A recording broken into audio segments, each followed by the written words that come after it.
Hello friends, good afternoon. स्वागत है आपका सरकारी रिजल्ट्स जॉब.com में। फ्रेंड्स, सी टेट में ईवीएस की क्लास को हम आगे लेके बढ़ रहे हैं। इसमें हम आपको राज्यों के बारे में बता रहे थे। तो आपने जैसे कि प्रीवियस क्लासेस में देखा है कि हमने बिहार का बताया, उत्तर प्रदेश का बताया, मेघालय का बताया है, लद्दाख का बताया है, श्रीनगर का बताया है। आज हम देखेंगे मिजोरम के बारे में। मिजोरम के बारे में आपको कहाँ से क्वेश्चन मिलते हैं, आपको बस एनसीईआरटी में जो चीज़ें दी हुई हैं, जहाँ से क्वेश्चन बनते हैं, बस वही सिलेक्टेड चीज़ें पढ़ाई जाती हैं। तो मिजोरम में वहाँ की खेती को लेके विशेष इसमें बताया गया है। जैसे कि बिहार में मधुबनी कला को लेकर के है, उत्तर प्रदेश में वहाँ का नृत्य हो गया, या फिर कन्नौज जिले को लेकर के स्पेशली उत्तर प्रदेश की बात होती है। उसी तरीके से यहाँ पे हम मिजोरम के बारे में देखेंगे। तो मिजोरम अपनी खेती के लिए बहुत ही ज़्यादा प्रसिद्ध है। इससे क्वेश्चन बनते हैं कि मिजोरम में कौन सी भाषा बोली जाती है, प्लस यहाँ पे किस तरीके से खेती होती है, यहाँ की कितनी आबादी जो है कि जंगलों में निवास करती है। इस तरीके से इसमें क्वेश्चन बनते हैं। तो आइए एक एक नज़र डालते हैं इस पर। तो मिजोरम में सबसे पहले है कि मिजोरम में भाषा कौन सी बोली जाती है। तो मिजोरम में सिंपल है कि मिजो भाषा बोली जाती है। तो आप याद करेंगे कि मिजोरम में कौन सी भाषा बोली जाती है, तो मिजो भाषा बोली जाती है। अब यहाँ की बात होती है तो यहाँ पे मिजोरम में ऐसा है कि यहाँ की 3/4 जनसंख्या जो है कि जंगलों में निवास करते हैं। 3/4 कहने का मतलब क्या हुआ कि लोगों की जनसंख्या अगर 4 हिस्से में, आप वहाँ के टोटल लोगों की जनसंख्या को 4 हिस्से में बांट दें तो लगभग 3 हिस्से की जो संख्या है वो जंगलों में निवास करती है। यानी कि आप समझ सकते हैं कि कितनी भारी आबादी जो है कि जंगलों में वहाँ पे निवास करती है। मात्र एक भाग ही जो है कि कहीं ऐसे कि जैसे जंगलों के बाहर कहीं ऐसे रह पाता है। इसका कारण क्या होता है? इसका कारण होता है वहाँ के लोगों का जंगलों में रहने का, वहाँ पे खेती करना। जंगलों में वो खेती करते हैं और खेती को लेके बहुत ही ज़्यादा आपके सीटेट में क्वेश्चन बनता है। यहाँ के लोग झूम की खेती करते हैं, यानी कि एक जगह से दूसरी जगह, एक जगह फसल उगाए, फिर वहाँ से दूसरे जगह चले जाएंगे, दूसरे जगह फसल उगाएंगे। प्लस इसमें क्या होता है कि खेत में जो जनसंख्या होती है तो पूरी जनसंख्या एक ही बार खेती नहीं करती है। वहाँ पे खेतों में लॉटरी लगती है, खेती करने के लिए वहाँ पे लॉटरी लगती है और सबका बारी बारी से नंबर आता है। तो जिसका जब नंबर आता है तो वो अपने हिस्से का खेती उस टाइम करता है। तो इस तरीके से सामंजस्य बना के वहाँ पे जंगलों में लोग निवास करते हैं। तो यहाँ पे जो है कि जंगलों में लोग 3/4 लोग यहाँ पे रहते हैं। ये चीज़ ध्यान देंगे। यहाँ का मुख्य फसल चावल है। आप ये भी याद रखेंगे कि यहाँ का मुख्य फसल क्या है? चावल है। और यहाँ खेती की लॉटरी निकाली जाती है। जमीन को साझा मानकर सभी लोगों को बारी बारी से उस जमीन पर खेती करने का अवसर मिलता है। और एक चीज़ और प्रसिद्ध है कि मिजोरम में बांस के बर्तन बनाए जाते हैं। ये इसलिए बताया जा रहा है कि असम में, चूंकि जानते हैं आपके असम में सबसे ज़्यादा बांस को और लकड़ी को लेके कार्य होते हैं। तो यहाँ से आपसे गलती हो सकती है कि देगा कि निम्न में से किस राज्य में बांस के बर्तन बनाए जाते हैं। तो वहाँ पे आप गलती से जो है कि असम को लगा देंगे, तो यहाँ पे असम नहीं रहेगा। मिजोरम में भी बांस के बर्तन बनाए जाते हैं। तो ये आप याद रखेंगे कि मिजोरम में बांस के बर्तन बनाए जाते हैं। ठीक है। अब है कि यहाँ पे जो खेती होती है वो कैसी खेती कहलाती है? तो झूम खेती कहलाती है। कैसी खेती कहलाती है? झूम खेती कहलाती है। अब यहाँ का एक नृत्य पूछा जाता है, बहुत ही ज़्यादा प्रसिद्ध है। चेराओ जो है कि चेराओ नाच कहते हैं, यानी कि चेराओ डांस कहते हैं। तो यहाँ का चेराओ जो नाच है मिजोरम में ये मनाया जाता है। जब यहाँ फसल का काम खत्म हो जाता है तो लोग खुशी के लिए, जैसे जब फसल कर लेते हैं, फसल जब घर पे आ जाता है तो उसी खुशी में ये लोग ये त्योहार मनाते हैं, चेराओ नाच। इसमें बांस, दो लोग दोनों साइड से बांस की डंडियां इधर से उधर फेरते हैं और बीच में जो व्यक्ति खड़ा होता है वो उनको उसको फाड़ना होता है। इस तरीके से होता है कि ये लोग यहाँ पे इकट्ठा होकर के नाचते हैं। तो यहाँ पे क्या मनाया जाता है? चेराओ नाच यहाँ का बहुत ज़्यादा प्रसिद्ध है। ये कहाँ का है? मिजोरम का है। ये आप याद रखेंगे। तो इतनी चीज़ें मिजोरम के बारे में बहुत ही ज़्यादा प्रसिद्ध है। आपके सी टेट में देखेंगे कि किसी ना किसी, पिछली बार भी जो शिफ्ट हुआ था उसमें किसी ना किसी शिफ्ट में ये क्वेश्चन पूछे ही गए थे और लगातार पूछे जा रहे हैं। तो आगे भी आने की संभावना है। ये अब नेक्स्ट देखते हैं इसमें। अब हम पढ़ते हैं केरल राज्य के बारे में। केरल राज्य के बारे में भी बहुत सारी चीज़ें हैं। वहाँ की भाषा, वहाँ पे किस तरीके की भाषा बोली जाती है, किस भाषा में क्या चीज़ बोली जाती है, ये भी आपके एनसीईआरटी में दिया हुआ है। प्लस यहाँ पे किस फल को उगाया जाता है, सबसे ज़्यादा वहाँ के लोग पसंद करते हैं। उसके बाद से ये है कि वहाँ पे किस तरीके के नाव का प्रयोग किया जाता है।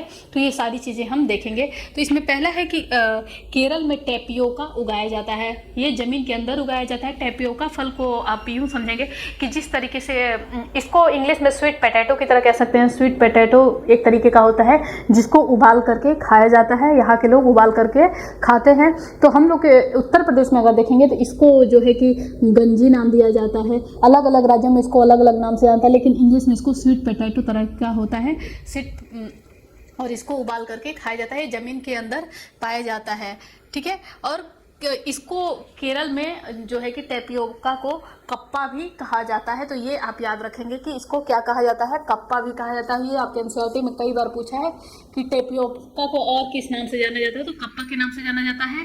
और पूछता है कि निम्न में से कौन सा जो है कि फल है जो केरल में उगाया जाता है, तो टेपियोका है, ठीक है। ये ज़मीन के अंदर उगाया जाता है। जिस तरीके से मूली उली जल ज़मीन के अंदर उगता है वैसे ही ये भी होता है सेम।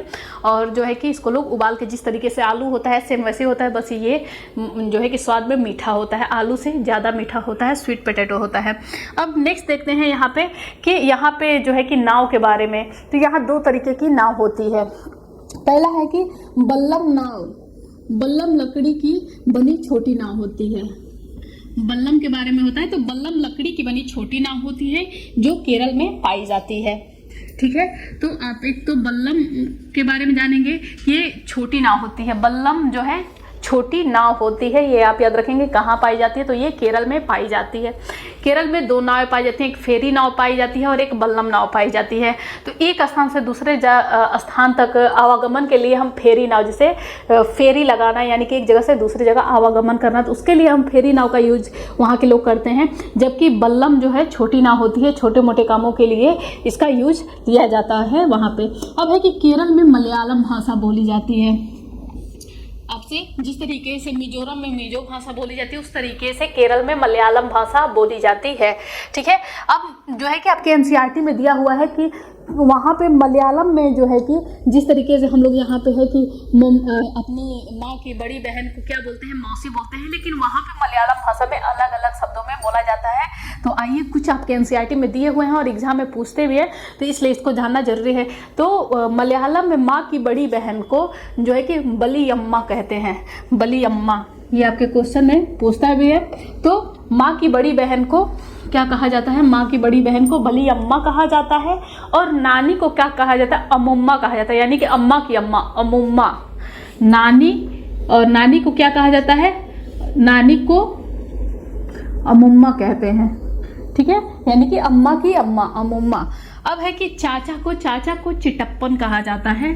ये भी आपके एनसीईआरटी में दिया हुआ है कि चाचा को चिटप्पन और चाची को कंजुम्मा कहा जाता है। चाची को क्या कहा जाता है, कंजुम्मा कहा जाता है। और पापा को, पिताजी को अप्पा कहा जाता है। क्या कहा जाता है, अप्पा कहा जाता है। तो एक चीज आप ध्यान रखेंगे कि टेपियोका को कप्पा कहा जाता है और पापा को अप्पा कहा जाता है। इसमें फेरबदल नहीं कर दीजिएगा, नहीं तो बहुत बड़ा अंतर हो जाएगा, ठीक है। पापा को अप्पा और टेपियोका को किस नाम से और जाना जाता है वहाँ पे, तो कप्पा के नाम से जाना जाता है। अब है कि केरल में एक जगह से दूसरी जगह जाने के लिए फेरी नाव का प्रयोग किया जाता है। देखिए यहाँ पर बल्लम भी होती है, लकड़ी की बनी छोटी नाव, लेकिन यहाँ पे एक स्थान से दूसरे स्थान जाने के लिए फेरी नाव का प्रयोग किया जाता है। केरल को मसालों का बागीचा कहा जाता है। क्यों? क्योंकि यहाँ पे बहुत सारे मसालों के पेड़ पौधे पाए जाते हैं, जैसे कि सबसे अधिक मात्रा में तेजपत्ता हो गया, काली मिर्च हो गई, इलायची आदि, इस तरीके के बहुत सारे गरम मसाले यहाँ पे पाए जाते हैं। तो इसको मसालों का बागीचा भी कहा जाता है। तो देखा कि निम्न में से किस राज्य को मसालों का बागीचा कहा जाता है, तो केरल हो जाएगा। और ये भी पूछता है एग्जाम में कि निम्न में से कौन कौन सी चीजें अधिक मात्रा में केरल में होती है, निम्न गरम मसालों में से। तो वहाँ पे आपको अलग अलग गरम मसालों के नाम दिए रहेंगे। तो जहाँ समुच्चय बना होगा तेजपत्ता, काली मिर्च, इलायची इत्यादि का, तो ये हो जाएगा केरल का, ठीक है। तो ये आपके एग्जाम में पूछा जाता है, तो ये हाईलाइटेड आप रखेंगे कि तेजपत्ता, काली मिर्च और इलायची इत्यादि वहाँ पे अधिक मात्रा में उगाया जाता है।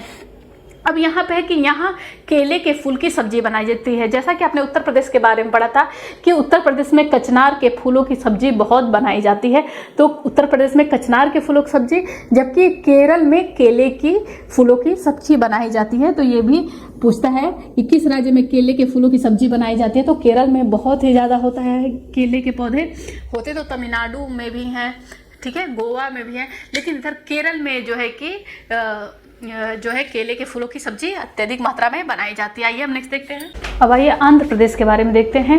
तो आंध्र प्रदेश के बारे में क्या क्या चीज़ें यहाँ पे है। यहाँ का भोजन जो है कि यहाँ पे भिन्न भिन्न प्रकार की जो डिशेस बनाई जाती हैं, जो कि आज पूरे भारतवर्ष में बहुत ही ज़्यादा जो है कि फेमस है, उसको पसंद किया जाता है, वो चीज़ें पढ़ेंगे। और यहाँ पे जो है कि आंध्र प्रदेश की जो पोचमपल्ली की जो साड़ियाँ होती हैं, जो बहुत ही ज़्यादा प्रसिद्ध होती हैं, उसको भी पढ़ेंगे, ठीक है। और यहाँ पे गांव के बारे में भी आपके एनसीईआरटी में जिक्र है, यहाँ के गांव के बारे में, जहाँ पे विशेषता जिस जिले का में पोचमपल्ली की जो है कि कढ़ाई की जाती है, वहाँ पे पोचमपल्ली में सबसे ज़्यादा बुनकर रहते हैं। इन सब चीज़ों के बारे में देखते हैं।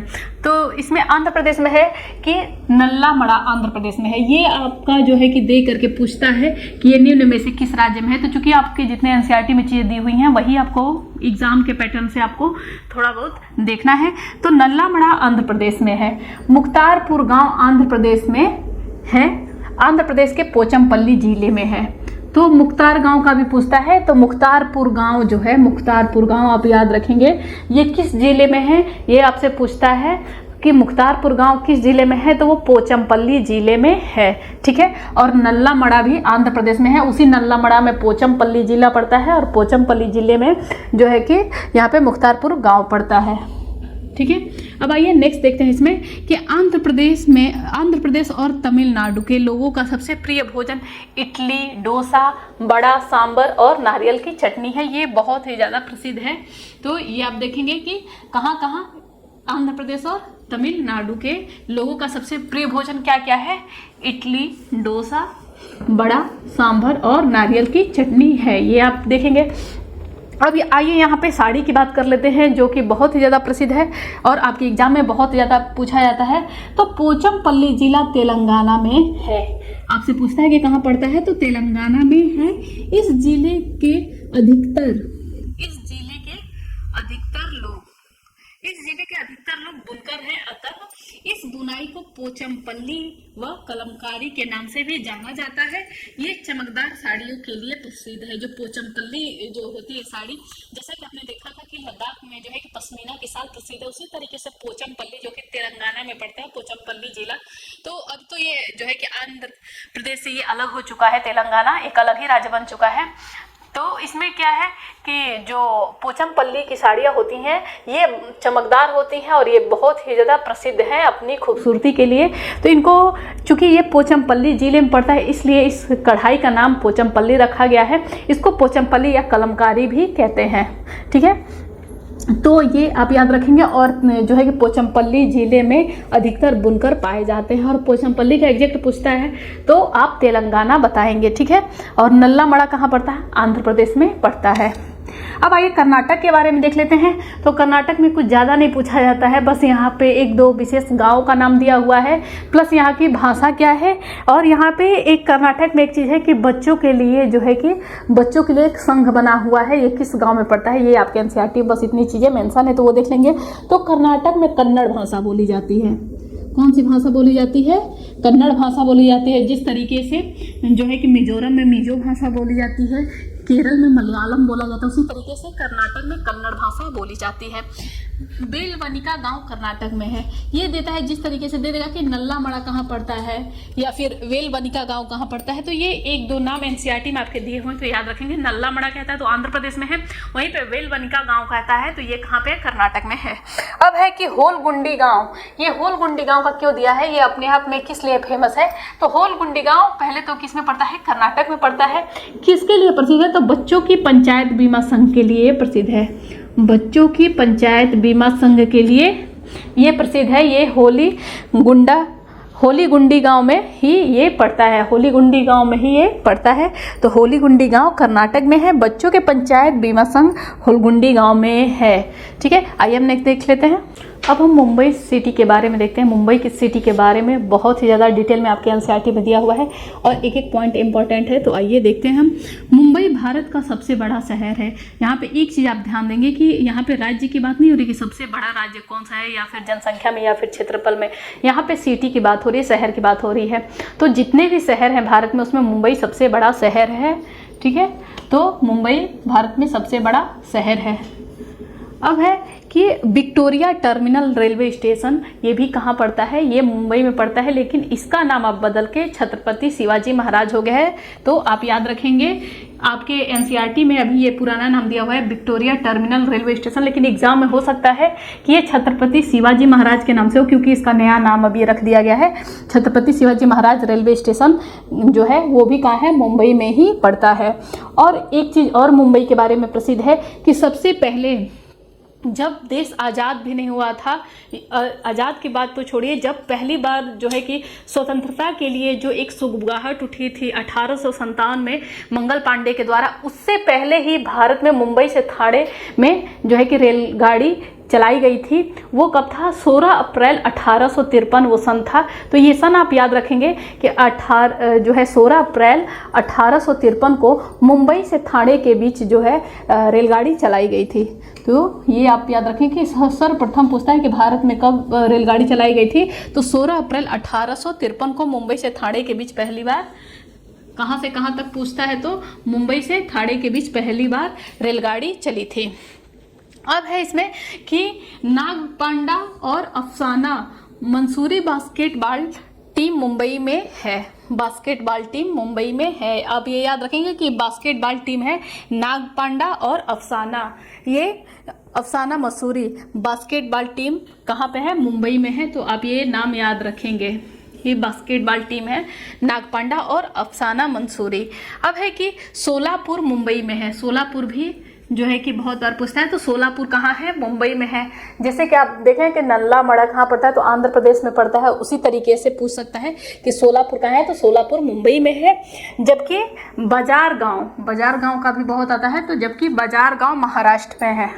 अगर बाजार गांव की बात करते हैं तो महाराष्ट्र में है, जबकि वहीं पे सोलापुर कहाँ है, मुंबई में है। अब जो है कि कफ परेड मुंबई में है, इसके बारे में भी पूछता है, तो कफ परेड भी मुंबई में है। ये सब चीज़ें आपके एनसीईआरटी में दी हुई हैं। अब है कि बच्चू खान प्ले ग्राउंड मुंबई में है, जिसका नाम मुस्तफ़ा खान कोच के नाम पर रखा गया। तो पूछता है कि जो है बच्चू खान प्ले ग्राउंड किसके नाम पर रखा गया है, तो मुस्तफ़ा खान कोच के नाम पर रखा गया है। और ये पड़ता कहाँ है, तो मुंबई में पड़ता है। बच्चू खान प्ले ग्राउंड मुंबई में है और किसके नाम पर रखा गया है, मुस्तफ़ा खान कोच के नाम पर पड़ा ये। अब जो है कि सहजन के फूलों की सब्जी महाराष्ट्र में बनाई जाती है। जिस तरीके से कचनार के फूलों की सब्जी उत्तर प्रदेश में बनाई जाती है, केले के फूलों की सब्जी केरल में बनाई जाती है, उसी तरीके से सहजन के फूलों की सब्जी महाराष्ट्र में बनाई जाती है। ये या आप याद रखेंगे, ये तीनों का जो है कि कॉम्बिनेशन करके पूछता है। तो सहजन के फूलों की सब्जी कहाँ बनाई जाती है, महाराष्ट्र में बनाई और खाई जाती है। अब जो है कि बरली जो एक कला है, ये बहुत ही ज़्यादा प्रसिद्ध है। जिस तरीके से आप मधुबनी पेंटिंग को पढ़ें कि बिहार में मधुबनी पेंटिंग बहुत ही ज़्यादा प्रसिद्ध है, उसी तरीके से बरली भी बहुत ही ज़्यादा प्रसिद्ध है। ये भी एक चित्रकारी ही होती है। तो बरली एक पारंपरिक कला है।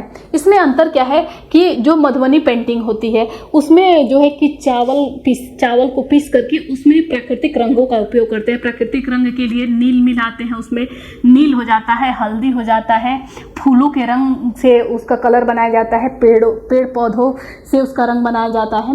जबकि यहाँ पर इसकी विशेषता क्या है, बरली में ये महाराष्ट्र में मनाया जाता है। ये जो है कि महाराष्ट्र और गुजरात का जो बीच का जो वहाँ पे एरिया पड़ता है, वहाँ पे ज़्यादा देखने को मिलता है। जहाँ पर गुजरात और महाराष्ट्र का बॉर्डर मिलता है, वहाँ पे ये ज़्यादा देखा जाता है ये संस्कृति। इसकी विशेषता क्या होती है कि गोबर और मिट्टी को मिला करके इसमें बनाया जाता है। बाकी आकृतियाँ कुछ जो है कि मधुबनी से मिलती है, लेकिन मधुबनी में चूंकि शादी विवाह और उत्सव पे वो बनाए जाते हैं, तो वहाँ पे जो है कि पंछी, पौधे, इंसानों में भी दुल्हा दुल्हन के चित्र इस तरीके से बने होंगे, यानी कि सजी सवरी हुई औरतें रहेंगी काफ़ी रंग बिरंगे कपड़ों में। पुरुषों का भी उस तरीके से चित्र बना होता है। जबकि यहाँ पर क्या है कि गोबर और मिट्टी का उपयोग करके ये बरली में बनाया जाता है। यहाँ पे भी पेड़ पौधे होते हैं, यहाँ पे भी जानवरों का चित्र होता है, यहाँ पे भी मनुष्यों का चित्र होता है, लेकिन उनसे जो है कि कलर में अलग है और इसमें और बहुत ज़्यादा चीज़ें इंक्लूड है। उसमें बस पेड़ पौधे हैं, पंछी हैं, मछली की आकृति होती है और जो है कि मनुष्यों की आकृति होती है। जबकि यहाँ पर आप देखेंगे तो बरली एक पारंपरिक कला है जिसका प्रचलन महाराष्ट्र में है। यह महाराष्ट्र व गुजरात की सीमा पर सर्वाधिक देखने को मिलता है। ये कहाँ का प्रचलन है? तो महाराष्ट्र का प्रचलन है। कौन सा? बरली एक पारंपरिक कला है जिसका प्रचलन महाराष्ट्र में है या महाराष्ट्र व गुजरात की सीमा पर सर्वाधिक देखने को मिलता है। और है कि इस चित्रकला में फसल की पैदावार, देखिए इसमें ये चीज़ डिफरेंट होता है कि फसल की पैदावार, शिकार, मछली पकड़ना, जबकि वहाँ पे मछली पकड़ने का, मधुबनी पेंटिंग में मछली पकड़ने के चित्र नहीं बने थे, मछली की आकृति बनी थी। यानी कि मछली को हम लोग के हिंदू में शुभ माना जाता है, तो मछली का वहाँ पे आकृति बना होता है। लेकिन यहाँ पर क्या दिखाया था? यहाँ पे खेती से संबंधित चीज़ें दिखाई जाती हैं एक्चुअली, कि मछली पकड़ना, खेती करना और उस तरीके से शिकार करना, यानी कि एक तरीके से आजीविका के लिए जो लोग जो चीज़ें उपयोग में लाते हैं उस चीज़ को दिखाया जाता है। नृत्य दिखाया गया, उत्सव दिखाया गया है, खेती दिखाया गया है, जानवर आदि से जुड़े प्राकृतिक दृश्य बनाए जाते हैं। वहाँ भी प्राकृतिक दृश्य बनाए जाते हैं, मधुबनी पेंटिंग में भी यहाँ भी प्राकृतिक दृश्य बनाए जाते हैं, लेकिन उससे थोड़ा सा अलग होता है। अब है कि इस आर्ट में गाय की गोबर और मिट्टी का प्रयोग किया जाता है। तो ये आपका ज़्यादा इम्पोर्टेंट है कि इस पेंटिंग में गाय का गोबर और मिट्टी का प्रयोग किया जाता है, ये आप ध्यान रखेंगे। और इसमें क्या क्या चीज़ें होती हैं? खेती, उत्सव, नृत्य, पेड़, जानवर और फसल की पैदावार, शिकार, मछली पकड़ना, ये सब चीज़ें यहाँ पे इस कला में देखने को मिलती हैं। अब हम नेक्स्ट देखेंगे राजस्थान के बारे में। अब राजस्थान के बारे में देखते हैं। राजस्थान में खेजड़ी के पेड़ को लेकर के, और खेजड़ली जो वहाँ का गांव है, ये बहुत ही ज़्यादा प्रसिद्ध है। इसको लेकर के बहुत ही सारे क्वेश्चन बनते हैं, तो आइए देखते हैं इसमें। और वहाँ पे चूँकि आप जानते हैं कि राजस्थान में कम बारिश होती है, तो वहाँ पे किस तरीके के मकान पाए जाते हैं और जो है कि गर्मी से बचने के लिए किस तरीके के मकान पाए जाते हैं, वहाँ पे पानी की किल्लत होती है तो वहाँ के लोग किस तरीके से पानी का स्टोरेज करते हैं, ये सारी चीज़ें इसमें बताई गई हैं आपके एनसीईआरटी में। तो राजस्थान में मिट्टी के घर बनाए जाते हैं। घरों की दीवारें बहुत ही मोटी होती हैं। मोटी क्यों होती हैं? ताकि गर्मी से बचा जा सके। और इनके जो छत बनाए जाते हैं उस पर कंकड़ीली जो है कि झाड़ियाँ, कटीली जो है कि झाड़ियाँ रख दी जाती हैं। और जो है कि इनके घरों की दीवारें बहुत मोटी बनाई जाती हैं और इन्हें लीप पोतकर सुंदर बनाया जाता है और उनकी छत कटीली झाड़ियों से बनाते हैं।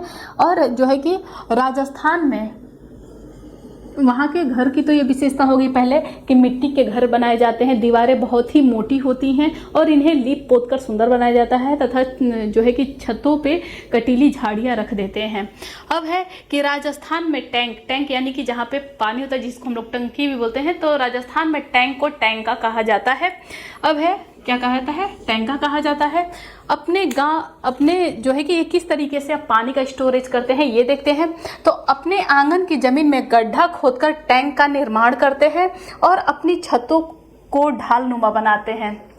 छतों को ढालनुमा क्यों बनाते हैं? ताकि अगर बारिश कभी कभार होता है तो बारिश होगा तो वो जो है कि छतों के ढलान से बहते हुए पानी छत पे ना रुके, छत पे रुकेगा तो वाष्पोत्सर्जन, धूप निकलेगा तो तुरंत वो वाष्प बन के ऊपर उठ जाएगा। इसलिए छतों को ढालनुमा बनाते हैं ताकि जो है कि पानी नीचे गिर के आए। और ऐसे आंगन में इस तरीके से बनाया जाता है टैंक कि हर तरफ का पानी जो है कि बह करके उसी टैंक में, वो ज़मीन के अंदर बनाया जाता है तो चारों तरफ का पानी बह के उसी टैंक में चला जाता है। तो अपने आंगन की ज़मीन में गड्ढा खोदकर टैंक का निर्माण किया जाता है और अपनी छतों का ढाल बनाते हैं जिससे कि बारिश का सारा पानी इन टैंकों में जा गिरे और बाद में इन्हें छानकर उपयोग में लाया जाता है। देखिए यहाँ पे पानी की किल्लत है तो कितना पानी का सदुपयोग किया जा रहा है। जहाँ पे जो है कि जो चीज़ जितनी आसानी से मिलती है उसका लोग बेहतरीन यूज नहीं कर पाते हैं, उसको इज्जत नहीं दे पाते हैं। और यहाँ पे राजस्थान में पानी की इतनी किल्लत है कि यहाँ के लोग समझते हैं कि पानी का क्या महत्व है, एक एक बूंद का क्या महत्व है। तो यहाँ पे इस तरीके से पानी का उपयोग किया जाता है, उसको निम्न कार्य में, नहाने में, कपड़ा धोने में इत्यादि में वो लोग यूज कर लेते हैं। यहाँ बारिश चूँकि बहुत ही कम होती है, ये तो राजस्थान की विशेषता है कि यहाँ बारिश बहुत ही कम होती है। अब यहाँ पे टेकला गांव के बारे में दिया हुआ है कि टेकला गांव की ऊंचाई पूछता है कि कितने मीटर ऊंचाई पे है, तो ये 1600 मीटर ऊंचा है जो राजस्थान के झालरपतन या फिर उसी का नाम है झलवार में है। ये पूछता है कि टेकला गांव कहाँ पड़ता है, तो राजस्थान के झलवार या फिर झालर पतन में है। कौन सा? टेकला गांव, ठीक है, 1600 मीटर ऊंचा है। अब है कि राजस्थान में जोधपुर गांव में, देखिए ये सबसे ज़्यादा इम्पोर्टेंट हो जाता है कि राजस्थान में जो है कि जोधपुर गांव में खेजड़ली गांव के लोग पेड़ को कटने से बच, देखिए यहाँ पे पेड़ को लेकर के बहुत ही ज़्यादा, खेजड़ली अपने आप में खेजड़ी पेड़ के लिए बहुत ही ज़्यादा प्रसिद्ध है और यहाँ के लोग पेड़ पौधे और जंतुओं को लेकर के बहुत ही ज़्यादा संवेदनशील हैं। तो खेजड़ली गांव में क्या होता है कि इसके बारे में ऐसा कहा जाता है कि खेजड़ली गांव में खेजड़ी के वृक्ष पाए जाते हैं और लोग पेड़ों के लिए इतना संवेदनशील है कि जैसा कि जानते हैं कि आज में भी और पहले के समय में भी पेड़ों की अंधाधुंध कटाई होती चली आ रही है पहले से अब तक। तो अब से लगभग 300 वर्ष पहले जो है कि पेड़ों की कटाई हो रही थी, तो वहाँ के लोग पेड़ों को लेके इतने संवेदनशील थे कि वो पेड़ों पे जाके चिपक जा रहे थे। आपने नाम भी सुना होगा, चिपको आंदोलन। तो इस तरीके से लोग पेड़ों पे जाके चिपक जाते थे, यानी कि पेड़ को बचाने के लिए पेड़ों पे जाके चिपक जाते थे अपने जान की परवाह किए बिना कि इन पेड़ों को ना काटा जाए, इन पेड़ों को रहने दिया जाए। तो यहाँ पे जो है कि बिश्नोई समाज के लोग रहते हैं और आज भी 300 साल बाद भी वो पेड़ों को लेकर के जितनी उनकी पहले मानसिकता थी आज भी वही बनी हुई है, उनमें तनिक भी परिवर्तन नहीं हुआ है। आज भी वो पेड़ों और जानवरों को लेकर बहुत ही ज़्यादा संवेदनशील है। वो जानवरों को अपने बच्चे की तरह पालते हैं, वो जानवरों के प्रति भी उतने ही संवेदनशील है जितना पेड़ पौधों के प्रति हैं। और जो है कि इसी कारण ऐसा है वहाँ पे कि खेजड़ली गांव में राजस्थान में होते हुए भी, चूँकि पता है कि राजस्थान में दूर दराज तक कहीं पेड़ पौधे जल्दी देखने को नहीं मिलते हैं, लेकिन वैसे रेगिस्तानी इलाके में भी खेजड़ली गाँव हरा भरा दिखता है। क्यों? क्योंकि वहाँ के लोग पेड़ पौधे बिल्कुल ही नहीं काटते हैं, वो लोग पेड़ पौधों के लिए बहुत ही ज़्यादा संवेदनशील हैं। तो वही है यहाँ पे दिया हुआ कि कहाँ पे है, जोधपुर गांव में खेजड़ली गांव है। जोधपुर जिला हुआ एक्चुअली, जोधपुर जिला में खेजड़ली गांव के लोग पेड़ काटने से बचाने के लिए 300 साल पहले पेड़ों से चिपककर खड़े हो गए थे। आज 300 साल के बाद भी यहाँ के लोग जो बिश्नोई समाज के हैं, ये बिश्नोई समाज के लोग आज भी बहुत ही पेड़ पौधों के प्रति सजग रहे हैं, सेंसिटिव है। बिश्नोई कहलाते हैं, पेड़ों और जानवरों के प्रति बहुत ही संवेदनशील है और इनकी रक्षा करते हैं। यहाँ यही देखिए, इसके बारे में एक और है कि जो यही बिश्नोई समाज है, यही जो है कि सलमान खान मूवी बना रहा था उस समय, उन सबों का शूटिंग जो था राजस्थान में था, तो शायद वो मूवी हम साथ साथ हैं था। उसमें क्या था कि सलमान खान ने काले हिरन का शिकार किया था। बिश्नोई समाज के लोगों ने उनकी नाक में दम कर दिया था, लेकिन ये है कि यहाँ पे पैसों की प्रबलता के कारण उसको जमानत मिली और उससे बच गया। यहाँ के लोग ये नहीं देखते हैं कि कौन कितना बड़ा आदमी है, ये अपनी जान पे खेल जाते हैं जानवर और पेड़ पौधों को बचाने के लिए। तो यही बिश्नोई समाज के लोग थे जिन्होंने सलमान खान के खिलाफ जो है कि केस किया था। अब है कि यहाँ पेड़ों को काटना और शिकार करना दोनों ही वर्जित है, बिल्कुल मना है। यहाँ के लोग बिल्कुल ऐसा नहीं करने देते हैं कि कोई शिकार करे या फिर पेड़ पौधों को काटे, कोई बाहरी आकर के भी। अब है कि इसी कारण जो है कि यहाँ के जानवर बिना डर के इधर उधर घूमते रहते हैं, उनको डर नहीं होता है लोगों से। उन जानवरों का भी बहुत ही ज़्यादा जो है कि प्रेम है। अब है कि रेगिस्तान में होते हुए भी यह गांव हरा भरा है। क्यों हरा भरा है? क्योंकि यहाँ के लोग पेड़ पौधों को काटते ही नहीं हैं। और जो है कि खेजड़ली गांव में खेजड़ी पेड़ पाए जाते हैं। क्योंकि किस पेड़ को बचाने की सारी बात अभी तक की जा रही है, खेजड़ी पेड़ को ही ये लोग बचा रहे थे। यहाँ पे सबसे ज़्यादा खेजड़ी के पेड़ पाए जाते हैं। क्यों पाए जाते हैं? क्योंकि इनको बहुत ही कम पानी की आवश्यकता होती है, ये कम पानी में भी जो है कि ये पौधे उग जाते हैं, इसीलिए ये वहाँ पे ज़्यादा पाए जाते हैं। तो यह पेड़ रेगिस्तानी इलाकों में भी खूब पाया जाता है। इन्हें ज़्यादा पानी की ज़रूरत नहीं पड़ती। राजस्थान में वही पेड़ पौधे उगते हैं जिन्हें ज़्यादा पानी की ज़रूरत नहीं पड़ती। इनकी छालों से, अब इसका यूज दिया है कि खेजड़ी जो वृक्ष है उसका यूज किस किस तरीके से किया जाता है। तो इस पेड़ की ये विशेषता है कि इसकी लकड़ी में कभी भी कीड़े नहीं लगते हैं, ये लकड़ी कभी खराब नहीं होती है। तो इसकी जो छाल होती है, पेड़ों की जो छाल होती है, उससे दवा बनाई जाती है। इस पेड़ों पर फलियां लगती हैं, उससे सब्जी बनाए वहाँ के लोग बनाते हैं। और जो वहाँ की पत्तियाँ होती हैं, उस पेड़ की जो पत्तियाँ होती हैं, वो वहाँ के रहने वाले जानवर उसका उपयोग करते हैं। तो इतनी चीज़ें थी खेजड़ली के बारे में, खेजड़ली गांव के बारे में, जो कि खेजड़ी वृक्ष के बारे में भी था। तो ये सब चीज़ें आप आप याद रखेंगे टेकला गांव 1600 मीटर ऊंचा है, राजस्थान के झालर पथन या झलवार में है। तो जो है कि जो भी इम्पोर्टेंट राज्य थे वो आज पूरे राज्य को पढ़ा के हमने फिनिश कर दिया। अब आगे मैप लेके आएंगे, जिसमें मैप से आपको एक क्वेश्चन ईवीएस में जरूर आता है, तो आपको मैप के हिसाब से एक दिन में एक क्लास में सारा बता दिया जाएगा कि कौन सा राज्य कहाँ पे है, ताकि उससे जो है डायरेक्शन पूछा जाता है कि उत्तर प्रदेश से राजस्थान तक, उत्तर प्रदेश से चंडीगढ़ जाने में बीच में कौन कौन से राज्य पड़ेंगे या कौन कौन से राज्य निम्न में से नहीं पड़ेगा, और 4 ऑप्शन दिए होते हैं। तो आप एक बार मैप को अच्छे से भर लेंगे यहाँ पर, तो दिमाग में सेट हो जाएगा, और उसके बाद से मैप से आने वाला कोई भी क्वेश्चन आप कर ले जाएंगे। तो वो नेक्स्ट क्लासेस रहेंगी। आइए अब कुछ प्रमुख उत्सव हैं उसको एक नज़र देख लेते हैं, उसके बाद अपनी क्लास को एंड करते हैं।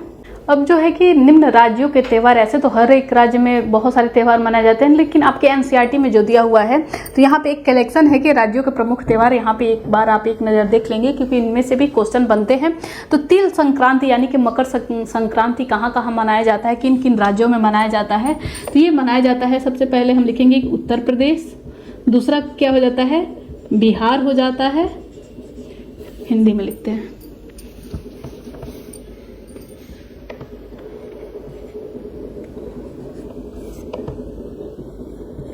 पहला उत्तर प्रदेश, ये तिल संक्रांति उत्तर प्रदेश में मनाया जाता है, बिहार में मनाया जाता है, और कहाँ मनाया जाता है, मध्य प्रदेश में मनाया जाता है। इन 3 राज्यों में तिल संक्रांति यानी कि मकर संक्रांति मनाई जाती है। अब गुड़ी पड़वा कहाँ का त्यौहार है, तो गुड़ी पड़वा जो है कि महाराष्ट्र का प्रमुख त्यौहार है। ये आपके एनसीईआरटी में दिया हुआ है, इस वजह से बहुत ही ज़्यादा महत्वपूर्ण हो जाता है। नब्बानन कहाँ है, तो कहाँ का प्रमुख त्यौहार है, तो नब्बानन जो है कि पश्चिम बंगाल का प्रमुख त्यौहार है। कहाँ का, पश्चिम बंगाल का है। अब ओणम जो है, ओणम कहाँ का है, तो ये केरल का प्रमुख त्यौहार है। और बिहू कहाँ का है, तो बिहू कहाँ का है, बिहू असम का है। और पोंगल की बात की है कि पोंगल कहाँ का प्रमुख त्यौहार होता है, तो पोंगल तमिलनाडु का प्रमुख त्यौहार होता है। तो इस तरीके से आपने जो इम्पोर्टेंट चीज़ें थी, जो मेन राज्य थे और उनकी जो त्यौहार, जो कि आपके एनसीईआरटी में सीटेट की एग्जाम के लिए महत्वपूर्ण है। ऐसे तो बहुत सारे राज्यों में अलग अलग प्रसिद्ध त्यौहार हैं, लेकिन आपके जो एनसीईआरटी में दी हुई हैं वो इतनी चीज़ें हैं, तो इसको आप याद करेंगे। उम्मीद करती हूँ कि आपको ये क्लासेस पसंद आई होंगी। अगर पसंद आती है तो प्लीज़ लाइक करें, अगर आपने सब्सक्राइब ना किया हो तो सब्सक्राइब करें, ज़्यादा से ज़्यादा शेयर करें। Thank you for watching this video.